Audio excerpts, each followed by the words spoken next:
Hello everyone. Today in my lecture, I will talk about how personality correlates with the dimensions of life as a part of the personality psychology course. This lecture is intended to provide both conceptual and applied aspects related to personality psychology, reasonably plain to serve the elementary student and sufficiently full to lay a sound foundation for further knowledge. The reason to select this as a topic of my lecture today is because it brings a very comprehensive perspective about the application of wide range of personality psychology. Tell me something about yourself is a very familiar critical inquiry we come across both in our personal and professional life settings. Psychologists say what we choose to present about ourselves conveys a lot about us. Famous philosopher and psychologist William James in 1890 explains this very well by saying that the self can have two different meanings, which he termed the I and the me. The me is a category of object which can be observed and described. The I is rather enigmatic unit that does the observing and describing. Let us understand this with an example. When we describe ourselves as rule conscious, we are describing our me. But when we try to explain how we profoundly feel about knowing that we are rule conscious, we are trying to talk about our I, which is a complex thing to do. Today's session will try to provide an understanding about the keywords highlighted in this slide. So personality is a hypothetical construct. Psychologists give it different meanings. Personality is regarded as unique and enduring behavioral trait of a person. Harris in 1981 articulated it in a very beautiful and comprehensive way, saying we are essentially social creatures and our personality resides in association, not in isolation. The term personality comes from the Greek word persona, meaning mask.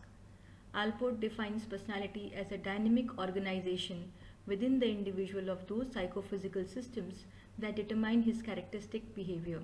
He said behavior is variable, but always within the limit and the ranges set by the structure itself. Let us see if this class activity offers some insights regarding the same. Take an example about a situation at the airport or in the train when we are surrounded by strangers with whom we are sharing the same space or have to spend hours together during the journey.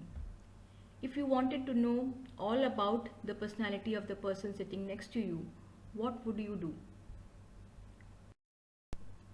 Your responses may include understanding about the person through a series of questions or observations about hobbies, likes, dislikes, profession, family background, taste, dressing style, favorite books, travel destinations, movies, songs, and the list may go on.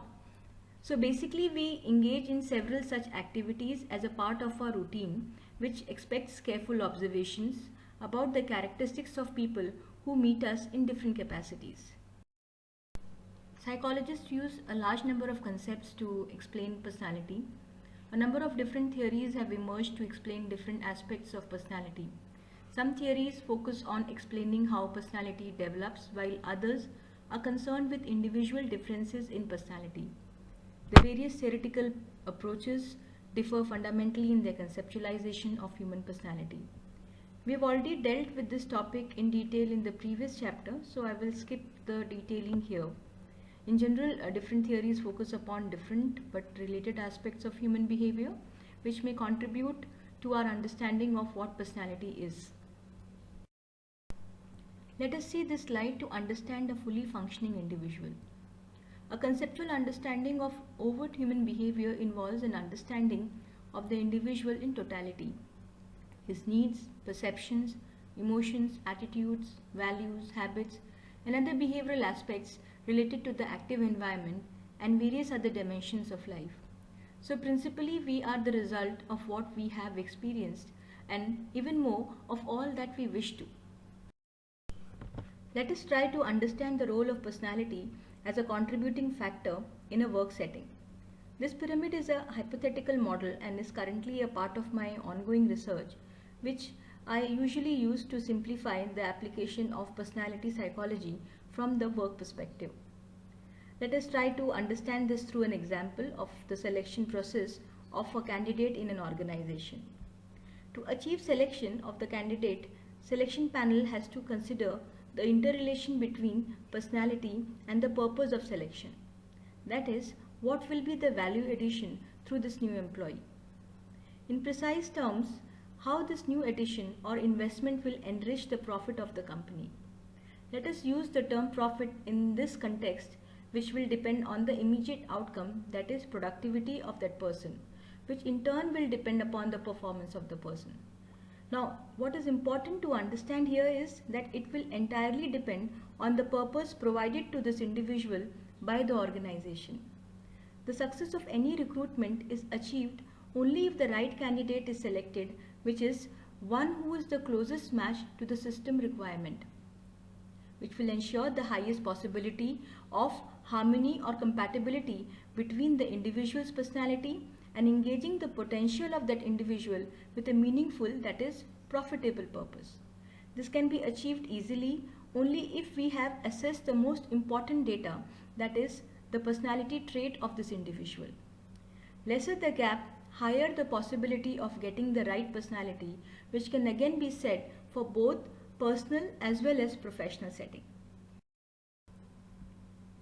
Beyond the topic, we may also see its hidden implication. One such example may be when we try to interpret people through the way they sign off in written communication. It gives a very interesting application about how we get involved in formal and informal judgments about the people we know or wish to know. So let us now briefly understand personality testing. Personality assessment is a major area of application of personality psychology to the real world issues. Psychologists use interview, observation, questionnaires, and projective tests to measure personality. As we've already learned in detail about various types of tests like 16PF, MBTI, MMPI, TAT, etc., we will skip the elaborate discussion here. An important concern for personality testing, whether by psychologists, behavioral experts, or by laymen, is the accuracy. Do the findings correlate with the results of other instruments which measure the same trait, and can they be used to predict the future behavior of the testee? Let us do this class activity to ponder. You may write your responses on a piece of paper and reflect upon specific patterns which may emerge. What traits do you like in other people? And what traits do you dislike? Also, are there important patterns, example, weekly mood cycles in how they express personality across time? Usually the way we choose someone as our most trusted friend or as a mentor, or even the people with whom we are unable to establish close connections due to contradictory thoughts, opinions, or our personal judging criteria, reveal a lot about the pattern which we follow to establish interpersonal connections that are based on our innate and acquired personality trait. Try to note down your observations, which will be interesting input for the lecture on psychometrics. Let us understand clearly that personality psychology is a very vast topic, and in today's session we have learned the broad framework. As I conclude this lecture, I will quickly answer the question which very often emerges during the personality development session.